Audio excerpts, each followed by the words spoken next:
I would say the more like riskier stage of my addiction, I would do things drinking and driving. It very quickly became an everyday thing for me because of the people I was hanging out with every day were already doing that. So once I started to join them in doing that, that's what I did every day.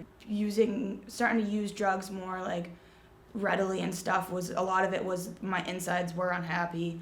I didn't really like who I was or how I felt or what was going on in my life, a bunch of things like that. So I didn't really know that was the answer I was looking for until I found it. But once I did, it made me break that like barrier. Like I had a lot of anxiety, so whether I had a few drinks in me, it kind of helped.